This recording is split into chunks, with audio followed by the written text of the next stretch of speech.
এমন এক আদর্শ নীতি অ্যাপ্লাই করতে হবে যে আদর্শ নীতি অনুযায়ী চললে ইনশাআল্লাহ মানুষ মুক্তি পাবে, মানুষ শান্তি পাবে।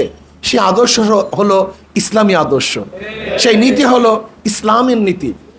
ইসলামী ফুবিয়া ভুলে যান। ইসলাম কাউর উপরে জোর করার জন্য আসে নাই। ইসলাম কি বলছে? লা ইকরাহা ফিদ্দিন, দিনের মধ্যে বাড়াবাড়ি নেই, চাপাচাপি নেই। এর জন্য ৭১-এর পরে যখন আমাদের বাড়িতে হিন্দুরা এসেছিল কলেমা পড়ার জন্য দাদাজানের কাছে, দাদাজান বলছেন এখন না, দেশ শান্ত হোক, দেশ ঠিক হোক, এরপরে যদি তোমাদের ইসলাম গ্রহণ করতে মনে চায় তখন করিও, এখন না। তোমরা এখানে থাকো, তোমরা আমাদের মাদ্রাসায় থাকো, আমাদের বাড়িতে থাকো। তাদের জন্য আমরা মাদ্রাসা খুলে দিয়েছিলাম। ইসলামী আন্দোলন ঢাকা মহানগর দক্ষিণ কর্তৃক আয়োজিত আজকে তৃণমূল সম্মেলনের সম্মানিত সভাপতি, ইসলামী আন্দোলন বাংলাদেশের শ্রদ্ধাভাজন মহাসচিব সহ সব ধরনের দায়িত্বশীল নেতৃবৃন্দ, ইসলামী আন্দোলন কি ও কেন, তারা কি চায়, এইটা যদি আমরা বুঝতে পারি তাহলে হাজারো প্রশ্নর জবাব আপনারা পেতে পারেন এবং হাজারো সমস্যার সমাধান চলে আসবে ইনশাআল্লাহ। ইসলামী আন্দোলন কি চায়? আমি যে আয়াত শরীফ তেলাওয়াত করছি এটার বাস্তবায়ন চায়। আল্লাহ পাক কি বলেন? কুনতুম খায়রা উম্মাতিন উখরিজাত লিন-নাস, তোমরা সর্বশ্রেষ্ঠ উম্মত। তোমাদেরকে কেন বের করা হয়েছে? উখরিজাত লিন-নাস, তোমাদেরকে বের করা হয়েছে মানুষের জন্য, মানুষের কল্যাণের জন্য, মানুষের মুক্তির জন্য, মানুষের অধিকারকে ফিরিয়ে দেওয়ার জন্য, মানুষকে শান্ত রাখার জন্য, মানুষের যেই মৌলিক প্রয়োজন আছে সেই প্রয়োজনগুলি মিটাবার জন্য, অন্ন, বস্ত্র, বাসস্থান, চিকিৎসা, এই সমস্ত শিক্ষা, এই মৌলিক অধিকারগুলি পূরণ করার জন্য, মিটাবার জন্য আল্লাহ পাক রব্বুল আলামিন মুসলমানদেরকে বের করেছেন। এখানে আল্লাহ পাক এই কথা বলেন নাই যে আমি তোমাদেরকে বের করছি শুধু মুসলমানদের জন্য, শুধু মুমিনদের জন্য, এই কথা বলেন না। উখরিজাত লিন-নাস, সমস্ত মানুষের জন্য। তার মানে মুসলমান, ইসলাম শুধু মুমিন, মুত্তাকিন এবং মুসলিমদের জন্য কল্যাণকর নয়।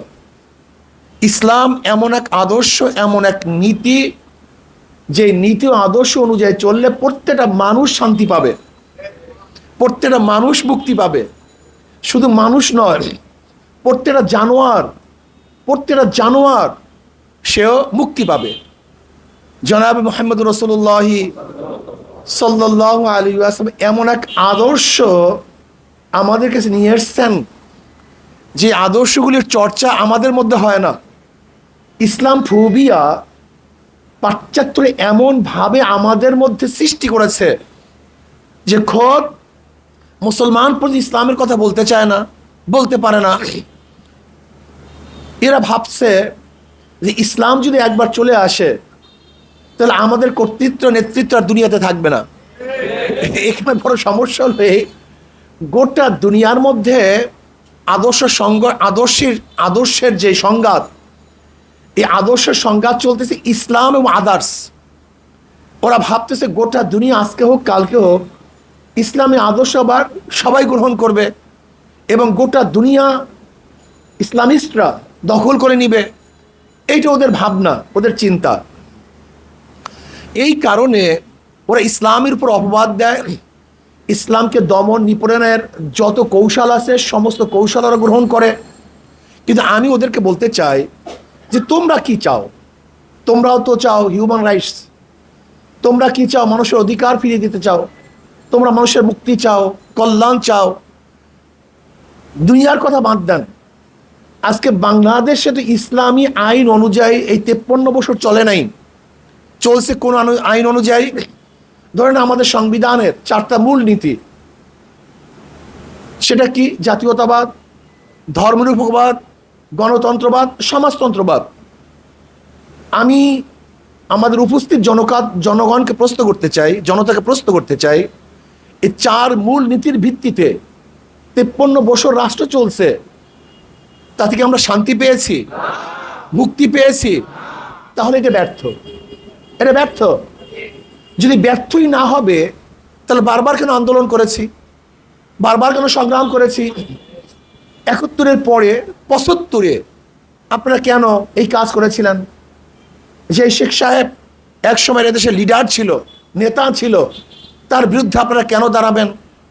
75-এর পরে আবার যখন জিয়াউর রহমান মোটামুটি এর মাঝখানে কেউ কেউ গেছে, যখন জিয়াউর রহমান সাহেব মোটামুটি কাজ শুরু করছেন, আবার তাকে কেন হত্যা করবেন?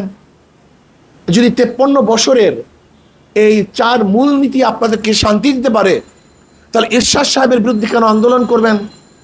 যদি এই 4 মূলনীতি আপনাকে শান্তি দিতে পারত, তা এরশাদের পরে আবার যারা ক্ষমতায় আসছে তাদের বিরুদ্ধে কেন আন্দোলন করবেন, কেন সংগ্রাম করবেন?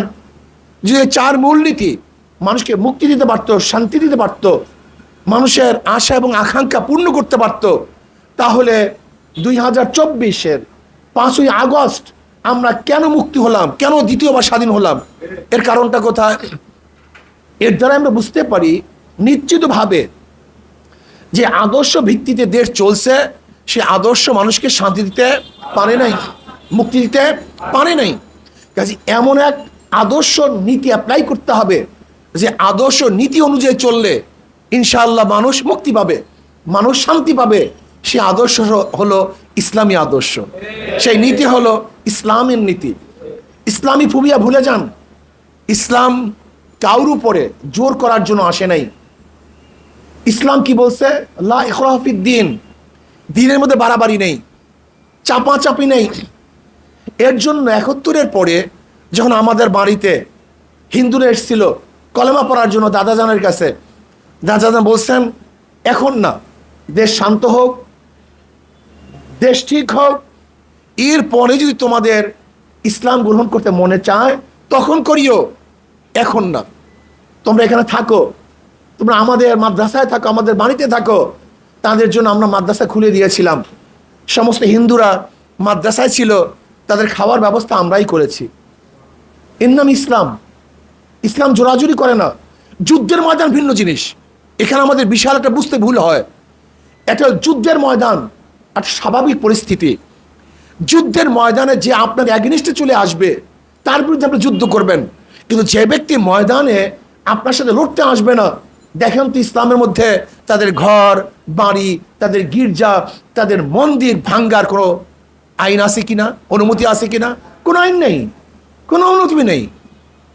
কাজী ইসলাম সম্পর্কে আমাদের অনেকেরই বুঝ নেই, জানা নেই। এর জন্য আমরা মনে করি যদি ইসলামী নীতি আদর্শ, সেকুলারিজম বাদ, কমিউনিজম বাদ, ডেমোক্রেসি বাদ, যদি ইসলামী আদর্শ আমরা বাস্তবায়ন করতে পারি, ইসলামী নীতি অ্যাপ্লাই করতে পারি, তাহলে বাংলাদেশের প্রত্যেকটা জনগণ শান্তি পাবে, মুক্তি পাবে। প্রত্যেকটা জনগণের কথা বলছি আমি। এখানে বলি নাই মুসলমানের কথা, এখানে বলি নাই মুমিনের কথা, এখানে বলি নাই মুসল্লিদের কথা।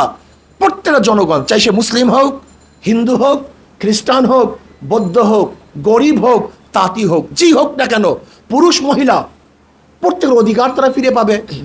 এখানে একটা কথা মনে রাখতে হবে, আমরা অনেকেই বলি সমান অধিকার, পুরুষ এবং মহিলা সম অধিকার।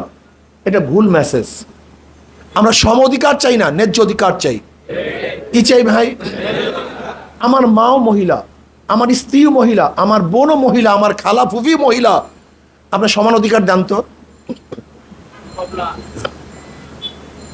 আমাদের প্রাক্তন prime minister, fascist prime minister মহিলা ছিল, তার অধরস্থ যে গৃহিণী সেও মহিলা ছিল, যে পরিচারিকা সেও তো মহিলা ছিল। এখন সম অধিকার দেন তো, আমাকে বলেন তো কিভাবে সম অধিকার দিবেন? ন্যায্য অধিকার। আমরা ন্যায্য অধিকার চাই। আমার মার অধিকার যা আমি তাকে তা দেব, আমার বোনের অধিকার যা আমি তাকে তা দেব, একজনের বিধবার যে অধিকার তাকে আমি তা দেব, একজন ছোট মেয়ের যে অধিকার আমি তাকে তা দেব। আমরা চাই ন্যায্য অধিকার প্রতিষ্ঠিত করতে, সম অধিকার নয়, ন্যায্য অধিকার প্রতিষ্ঠিত করতে, যেখানে আমার মা বোনেরা শান্তি পাবে, মুক্তি পাবে, ইজ্জত নিয়ে বসবাস করতে পারবে, তারা সম্মানিত হবে, তারা তাদের অধিকার ফিরে পাবে। ন্যায্য অধিকার প্রতিষ্ঠিত করতে চাই। আমরা চাই প্রত্যেকটা শ্রমিকের ন্যায্য অধিকার প্রতিষ্ঠিত করতে। আমরা চাই প্রত্যেকটা যারা কৃষক আছে তাদের ন্যায্য অধিকার প্রতিষ্ঠিত করতে। আজকে কৃষকের অবস্থা কি দেখেন, যেই দেশ কৃষি নির্ভরশীল সেই দেশের কৃষকদের অবস্থা কি। আজকে কৃষকরা তাদের পণ্যের ন্যায্য মূল্য পাচ্ছে না। আমরা চাই যেন কৃষকরা তাদের পণ্যের ন্যায্য মূল্য পাক, এটা আমরা চাই। আজকেও যদি শ্রমিকরা তাদের অধিকার নিয়ে আন্দোলন করতে হয় তাহলে আমরা ব্যর্থ হয়েছি। আমরা চাই শ্রমিকদের ন্যায্য অধিকার প্রতিষ্ঠিত করতে। একজন শ্রমিক তার সংসার নিয়ে বাঁচার জন্য কি পরিমাণের বেতন ভাতার প্রয়োজন, আমরা সেই পরিমাণের বেতন ভাতা তাদের জন্য বরাদ্দ করব। আমরা চাই একজন মধ্যবিত্ত মানুষ কীভাবে বসবাস করতে পারে সেই ব্যবস্থা করতে। আজকে কারেন্ট বিল, গ্যাস বিল, পানি বিল, ঘর বিল দিতে দিতে একজন মানুষ হয়রান হয়ে যায়, পরেশান হয়ে যায়। আমরা চাই যেন বাংলাদেশে যারা বসবাস করবে তাদের কোনো অবস্থাতেই দুঃখ এবং কষ্ট না থাকে। সবাই যেন সংসার নিয়ে, ছেলে মেয়ে নিয়ে, স্ত্রী নিয়ে, বাপ মা নিয়ে আনন্দে জীবনযাপন করতে পারে, সেই ব্যবস্থা আমরা করব। বলতে বলছি করবেন কিভাবে? একেবারেই সহজ, কঠিন কিছু না। আমাদের দেশের সবচেয়ে বড় সমস্যাটা কি এটা আগে চিহ্নিত করেন। আমাদের দেশের বড় সমস্যা হলো দুর্নীতি। সবচেয়ে বড় সমস্যা কি ভাই? আমাদের দেশে শিক্ষিতর অভাব নাই, আমাদের দেশে টাকার অভাব নাই, আমাদের দেশে কোনো কিছুর অভাব নাই। আমাদের দেশের সবচেয়ে বড় অভাব হলো আদর্শ নীতিবান লোকের, আদর্শ চরিত্রবান লোকের অভাব। আজকে আমাদের সবচেয়ে বড় মহামারী আকার ধারণ করেছে দুর্নীতি। যদি দুর্নীতি মুক্ত একটা দেশ করতে পারি তাহলে আমরা সবাই সুখে শান্তিতে বসবাস করতে পারবো। আজকে দেখেন তো গোটা বাংলাদেশের টাকাগুলি কয় পরিবারের কাছে, কয় জনের কাছে টাকাগুলি আছে। আজকে যে ধনাঢ্য ব্যক্তিরা লোন নিয়েছে সে যদি বাংলাদেশের নাগরিক হিসাবে লোন পায়, ব্যাংকের থেকে টাকা পায়, তাহলে আমিও তো বাংলাদেশের নাগরিক, আমি কেন পাচ্ছি না? একজন রিক্সাওয়ালাও তো বাংলাদেশের নাগরিক, সে কেন পাবে না? একজন শ্রমিক তো বাংলাদেশের নাগরিক, সে কেন পাচ্ছে না? সে অবহেলিত কেন? বলতে পারবেন যে সে তো টাকা ফেরত দিবে না। আমি প্রশ্ন করব, আপনি দেখুন আজকে যারা অল্প ঋণ নেয় তাদের টাকার ফেরতের পরিমাণ সবচেয়ে বেশি, কিন্তু যারা হাজার কোটি টাকা ঋণ নেয় তারা ঋণ খেলাপি সবচেয়ে বেশি। এদেশের গরিব, শ্রমিক, মজদুর, জেলে তাঁতি কুলিরা ঋণ খেলাপি না, বরং যারা হাজার হাজার কোটি টাকার মালিক তারাই ঋণ খেলাপি। ওরা আত্মসাৎ করেছে, ব্যাংক লুটপাট করেছে, চুরি ডাকাতি করেছে। অথচ আমরা যদি ব্যাংকের থেকে আমাদের ভাইদেরকে, আমাদের বোনদেরকে ঋণ প্রদান করতে পারতাম, সুদ মুক্ত ঋণ, সুদবিহীন ঋণ, কর্জে হাসানা আমরা প্রদান করতে পারতাম। যে রিক্সাওয়ালা রিক্সার প্রয়োজন, ইসলামী আন্দোলন বাংলাদেশ ইসলামী অর্থনীতি অ্যাপ্লাই করলে সেই রিক্সাওয়ালাকে ঋণ দিয়ে, সুদমুক্ত ঋণ দিয়ে তাকে রিক্সা কেনার ব্যবস্থা করে দিবে। যেই বিধবা খেতে পারে না তাকে কর্মসংস্থান দিয়ে তার খাওয়ার ব্যবস্থা করে দিবে। যেই মিসকিন এবং ইয়াতিম চলতে পারে না, ফিরতে পারে না, ইসলামী আন্দোলন বাংলাদেশ ইসলামী অর্থনীতি অ্যাপ্লাই করে ওই মিসকিন এবং ইয়াতিমের জিম্মা সরকার গ্রহণ করবে। আজকে যারা যেখানে চিকিৎসাহীন মরতেছে, যদি ইসলামী অর্থনীতি অ্যাপ্লাই করতে পারি তাহলে ওই গরিব দুঃখী মেহনতি মানুষের চিকিৎসা ব্যবস্থা রাষ্ট্র গ্রহণ করবে। তার মানিটা কি হলো? তার মানি হলো ইসলামী আন্দোলন ক্ষমতায় গেলে তারা নিজের এবং নিজের দল নিয়ে চিন্তা করবে না, জনগণ নিয়ে চিন্তা করবে, জনগণের মুক্তি কামনা করবে। আজকে এই 53 বছর যারাই যখন ক্ষমতায় গেছে জনগণ নিয়ে চিন্তা করে নাই, বরং নিজ এবং নিজের দল নিয়ে চিন্তা করছে। ইসলামী আন্দোলন বাংলাদেশ যদি ক্ষমতায় যায়, ইসলামকে যদি ক্ষমতায় নেন, তাহলে হবেটা কি? হবে হলো এই, দেশের জনগণের টাকা নিয়ে ব্যবসা করবে না। তা বুঝেন নাই? আজকে ট্যাক্স, ভ্যাট নিয়ে আমরা ব্যবসা করি। যেরকম এই যে ফ্লাইওভারের উপর থেকে যাই, সেখানে কন্ট্রাক্ট দিয়েছি কোন এক কোম্পানিকে, সেই কোম্পানি আমাদের টাকা দিয়ে ব্যবসা করে, সেখানে লাভবান হয়। পুরা রাস্তাকে ধ্বংস করে ফেলেছে, এমন ফ্লাইওভার করেছে শুধু টাকা নেওয়ার জন্য। আপনি দেখেছেন নিচের রাস্তা সব নষ্ট করে ফেলেছে। অথচ জাপান ডিজাইন করছে রেল লাইনের, মেট্রো রেলের, কোনো জায়গা নষ্ট হয়েছে? কোনো জায়গা নষ্ট হয়নি। কিন্তু দেখেন আমাদের দেশের ডিজাইনাররা যে ফ্লাইওভারগুলো ডিজাইন করছে, নিচের থেকে সমস্ত রাস্তা নষ্ট করে ফেলেছে। এটা হলো এই দেশের জন্য করে নাই, ওরা ব্যবসার জন্য করেছে। আপনি দেখবেন গাড়িগুলি যেন নিচের থেকে যেতে না পারে, এর জন্য এমন প্ল্যান করছে, সরু রাস্তা করেছে। আর ওরা যেন টাকা নেওয়ার জন্য, টোল নেওয়ার জন্য এমনভাবে রাস্তা করেছে যেখানে উঠতে বাধ্য হয়েছে। তার মানিটা কি?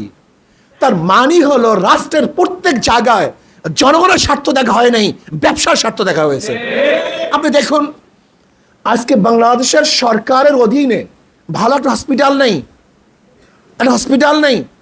যে হসপিটালগুলি বাংলাদেশের সরকারের অধীনে আছে সেখানে চিকিৎসা করার মতো পরিবেশ নেই। এটা হবে কেন?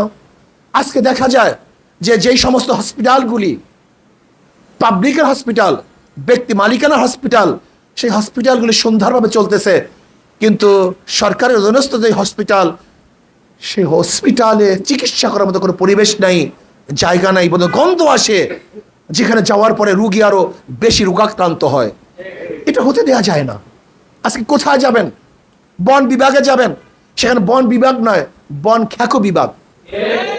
আজকে দেখবেন মাদক নিয়ন্ত্রণ অধিদপ্তর, মাদক নিয়ন্ত্রণ অধিদপ্তরের দায়িত্বশীলরা সবচেয়ে বড় মাদকের ব্যবসা করে। আজকে দুদক, দুর্নীতি দমন কমিশন, দেখা যায় দুদকের চেয়ারম্যান সাহেব অবসর পাওয়ার পরে তার বিরুদ্ধে দুর্নীতির সবচেয়ে বড় মামলা দায়ের হয়। আজকে র্যাব আমাদেরকে বাঁচাবার জন্য সৃষ্টি হয়েছিল, র্যাপিড অ্যাকশন ব্যাটালিয়ন। সেই র্যাব নারায়ণগঞ্জে 7 জনকে হত্যা করেছে। আজকে যে পুলিশ বাংলাদেশকে নিরাপত্তা দেওয়ার জন্য সৃষ্টি হয়েছিল, সেই পুলিশের অবস্থাটা কি? সেই পুলিশ নিরাপত্তার পরিবর্তে জনগণের বুকের উপরে গুলি ছুড়েছে। আমি বর্তমান অন্তর্বর্তী সরকারকে বলবো, আপনি প্রশাসনকে ঢেলে সাজান এবং জলদি জলদি কাজে লাগাবার ব্যবস্থা করুন। পুলিশদেরকে তাদের কর্মস্থলে আসার ব্যবস্থা করুন। যারা অনীহা প্রকাশ করবে, যারা কর্মস্থানে আসতে চাবে না, তাদেরকে বরখাস্ত করে নতুনভাবে আবার পুলিশে আপনি জনগণ নিয়োগ দেন, নতুনভাবে নিয়োগ দেন, যেখানে দলীয়করণ হবে না, যোগ্যতার ভিত্তিতে নিয়োগ হবে এবং আমাদের দেশ সুন্দরভাবে চলার ব্যবস্থা করবে। এই জন্য আসুন আজকের যে দাওয়াতি কাজ করব, দাওয়াত দিতে হবে। দাওয়াত দেন, প্রত্যেকটা মানুষকে বুঝান।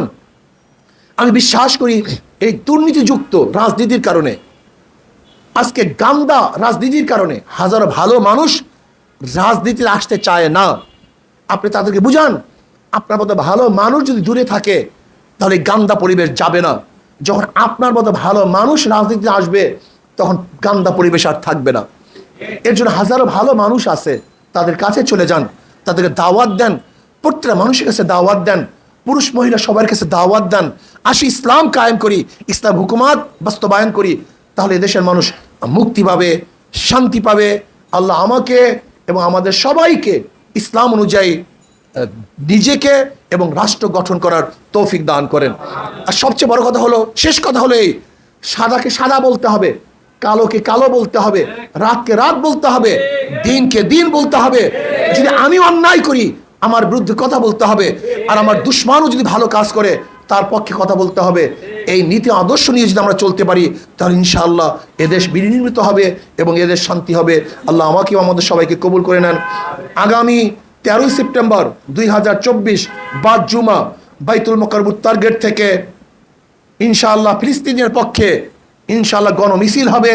আমরা সেই মিছিলে আমরা সবাই আসব, যেহেতু ফিলিস্তিনের উপরে আবারও নির্মমভাবে সেই ফ্যাসিবাদ এবং সালেম, সেই ইসরায়েলিরা আবার আক্রমণ করতেছে, বুলডোজার দিয়ে তাদের সমস্ত এলাকাগুলি ঘুরিয়ে ফেলতেছে।